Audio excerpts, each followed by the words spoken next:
Merci de m'avoir invité à vous parler d'un sujet qui me tient vraiment à cœur. Donc oui, je suis mère de famille de 9 enfants et je suis engagée depuis une vingtaine d'années dans l'éducation à travers, dans un premier temps, à travers le scoutisme. Et puis après, je me suis dirigée plus dans la direction des patronages de paroisse. Et aujourd'hui, je suis chef d'établissement d'un établissement scolaire qui est un peu dans la tourmente médiatique. Parce que nous avons décidé de travailler à l'éducation intégrale de la jeune fille pour former des femmes pleinement chrétiennes et pleinement engagées. Donc je vais vous parler un peu de la spécificité féminine, dans le sens que si on veut répondre au féminisme révolutionnaire, eh bien il faut savoir vraiment qui nous sommes, nous les femmes, et quelle est notre spécificité.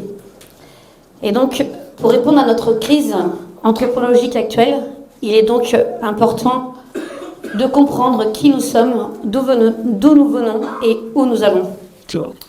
Et je vais répondre à cette question à travers les écrits d'Edith Stein, une philosophe carmélite, morte à Auschwitz en 1942, et qui a beaucoup travaillé sur la femme et son éducation.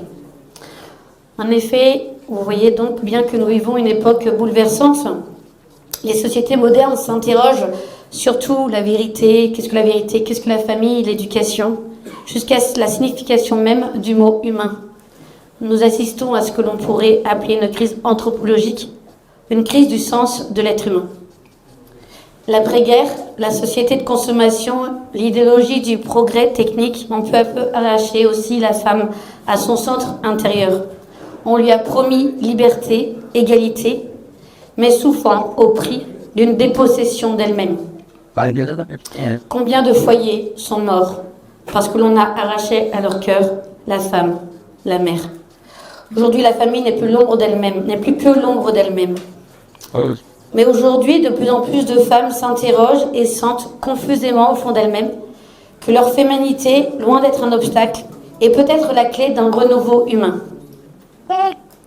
Féminité et féminisme, deux réponses. Ce forum nous réunit autour d'une tension que nous connaissons toutes. Le féminisme est né d'une blessure, peut-être réelle, des femmes réduites, méprisées avec le Code de Napoléon notamment en 1802. Mais le féminisme, dans certains de ses courants majoritaires aujourd'hui, a proposé une réponse qui efface la spécificité féminine elle-même. Pour être égal, il faut être identique. Pour être libre, il faut renoncer à ce qui nous distingue. Or, la féminité véritable elle-même est une réponse à la crise du féminisme. Donc, avant de parler de vocation, il faut d'abord poser la question fondamentale, qui est la femme ? Non pas ce que les idéologies actuelles en font, non pas ce que le monde lui propose d'être, mais ce qu'elle est vraiment dans la profondeur de son être. Edith Stein est sans doute une des pensées les plus lumineuses sur cette question. Et elle distingue deux traits fondamentaux de la spécificité féminine. Tout d'abord, la femme a une disposition naturelle à se porter sur la sphère personnelle. Autrement dit, elle est altérocentrique, c'est-à-dire qu'elle trouve son bonheur à faire celui des autres. Là où l'homme est naturellement attiré par l'objectif, l'abstrait, le systématique. La femme porte son attention sur ce qui est vivant, concret et personnel. Elle n'appréhende pas le monde par l'analyse abstraite, mais par l'intuition et la sensibilité. Edith Stein nous dit, partager la vie d'un autre être humain, c'est un don chez elle, et cela fait son bonheur. Ce n'est pas une infériorité intellectuelle. Edith Stein insiste sur ce point. C'est une autre manière de connaître, tout aussi rigoureuse, mais orientée différemment, vers l'être humain, dans sa globalité et dans sa singularité. Le second trait qui distingue la femme, alors on pourrait développer beaucoup de traits, mais je n'ai pas beaucoup le temps. La femme a une propension naturelle à la complétude et à l'homogénéité. Là où l'homme peut se spécialiser jusqu'à l'unitarialité, la femme veut tenir compte de la personne tout entière. Elle ne supporte pas, ni pour elle, ni pour autrui, de sacrifier une partie de la personne au détriment du tout. Edith Stein nous dit, elle ne le supporte ni pour elle-même, ni pour autrui. C'est ce qui fait d'elle, naturellement, une éducatrice. une soignante, une consolatrice, non par convention sociale, mais par constitution intérieure. Elle y trouve un véritable épanouissement intérieur et extérieur. La spécificité féminine, ce n'est ni inégalité ni stéréotype. Le féminisme égalitariste refuse la notion de la spécificité féminine, craignant qu'elle ne serve à enfermer la femme dans des rôles imposés. Edith Stein nous offre une voie différente. La spécificité féminine n'est pas une prison, c'est un don. Reconnaître que la femme a une manière propre d'être au monde, ce n'est pas la réduire, c'est la libérer d'avoir à imiter l'homme pour être prise au sérieux. Égalité en dignité ne signifie pas identité en nature. C'est précisément parce que la femme apporte quelque chose de distinct qu'elle est irremplaçable. Or, on voit bien aujourd'hui dans la société actuelle que vouloir cette égalité des sexes, fait que la femme disparaît, mais l'homme aussi disparaît. La vocation de la femme, être compagne et mère, cette spécificité découle de cette spécificité, découle cette vocation. Être compagne, être une mère. Être compagne, c'est être un appui et un soutien. Mais pour pouvoir l'être, il faut qu'elle soit elle-même solidement ancrée intérieurement. On ne peut soutenir autrui que si l'on est soi-même debout. N'est-ce pas l'image de la cariatide? Cette colonne en forme de femme qui porte le poids d'un édifice, sans plier, sans se dérober. La cariatide n'est pas là pour se faire remarquer. Elle porte, elle soutient son époux, ses enfants. Elle est à l'écoute, elle est là. Et c'est là que se trouve sa dignité. Être une mère, prodiguer des soins, favoriser la croissance, c'est prodiguer à la véritable nature humaine, la protéger et la faire s'épanouir. Mais cette maternité dépasse infiniment la biologie. Edith Stein nous dit, la maternité spirituelle consiste à éveiller le Christ dans le cœur d'autrui. Toute femme, appelée à cela, accomplit sa vocation de femme, qu'elle soit mère au foyer, religieuse ou engagée dans une activité professionnelle séculière. Ainsi, une enseignante qui sait faire grandir ses élèves, une infirmière qui soigne dans un esprit de service, une amie qui accompagne fidèlement dans l'épreuve, toutes accomplissent leur maternité. Élisabeth Le Sœur, une femme du 19e siècle, du fin 19e, en était un exemple lumineux. Épouse d'un mari athée, sans enfant, elle a été la mère spirituelle d'une foule d'âmes, par sa prière, par son rayonnement silencieux, par ses lettres et son journal, découvert après sa mort. Son mari s'est converti en lisant ses écrits. Et il dira plus tard qu'elle fut la lumière de sa vie et la source de sa foi. Elisabeth Le Sœur nous dit « L'action véritable de la femme est celle de l'âme. Notre influence la plus forte se fait dans l'invisible. » C'est vraiment ça qui nous distingue de l'homme. C'est que notre travail se fait peut-être plus dans l'ombre, mais il est nécessaire et il est vital. Comme le rappelle Gertrude von Lefort, les hommes portent le monde, les femmes portent les hommes. Et pour répondre à cette crise anthropologique, il nous faut donc éduquer à la féminité, former des femmes unifiées. Edith Stein a consacré une partie très importante de sa réflexion à l'éducation des jeunes filles. Ces institutions sont d'une actualité brûlante. Elles distinguent 3 axes fondamentaux. Il faut transmettre une éducation harmonieuse, former à la fois l'intelligence, la volonté et le cœur. Ni exaltation affective, ni dureté purement rationnelle. Il faut un fondement religieux. L'éducatrice est médiatrice entre Dieu et ses élèves, entre Dieu et ses enfants. Sa mission est d'aider chaque jeune fille à développer en elle l'image de Dieu, qui se trouve à l'état de germe dans le tréfonds de chaque âme, à développer dans chacune des âmes de ses enfants le Christ. Et il faut développer le caractère proprement féminin de cette éducation, prenant en compte la triple destination de la femme, son épanouissement, son incorporation au corps mystique du Christ et sa vocation individuelle unique. Edith Stein nous dit « La mission véritable de l'école consiste à faire connaître et à faire comprendre aux jeunes filles le monde et les êtres humains et à leur expliquer comment s'y prendre avec eux. » Une autre femme de la fin du XXe, Madame Félix Faure-Goyot, insistait sur un point souvent négligé.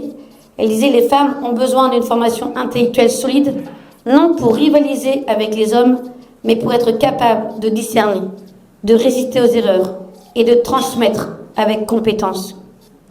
Voilà le centre du travail de la femme au sein du foyer. C'est transmettre à ses enfants à travers une éducation équilibrée, joyeuse, par la contagion des émotions heureuses. En effet, il est important que la femme sache transmettre dans l'éducation la formation du jugement pour faire de ses enfants des enfants capables d'utiliser leur libre arbitre pour le bien. C'est ce que je dis souvent à mes enfants. Vous voyez, dans la vie, vous allez arriver à un moment, la vie c'est comme un Y. Vous avez votre chemin de vie et puis vous arrivez à un moment où vous avez un choix à poser. Soit vous allez à droite, soit vous allez à gauche. Moi, en tant que maman, en tant qu'éducatrice, que je le dis aussi à mes élèves, ma responsabilité n'est pas de faire le pas, parce que c'est vous qui devez faire le pas. Ma responsabilité, c'est de vous montrer où est le bien. Ensuite, vous devez utiliser votre libre arbitre. Vous devez l'utiliser vous-même et poser l'acte. Et plus vous aurez le courage de poser un acte vers le bien, plus vous allez devenir fort, courageux et intérieur. Voilà le rôle de l'éducation et voilà le rôle de la femme.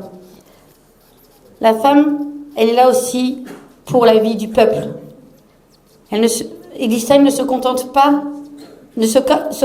pas la réflexion sur la féminité au domaine privé. Elle lui donne une dimension explicitement sociale et même politique. C'est d'ailleurs l'une des dimensions les moins connues de sa pensée et l'une des plus audacieuses, surtout à son époque entre les deux guerres. C'était absolument pas du tout évident pour elle de pouvoir s'affirmer.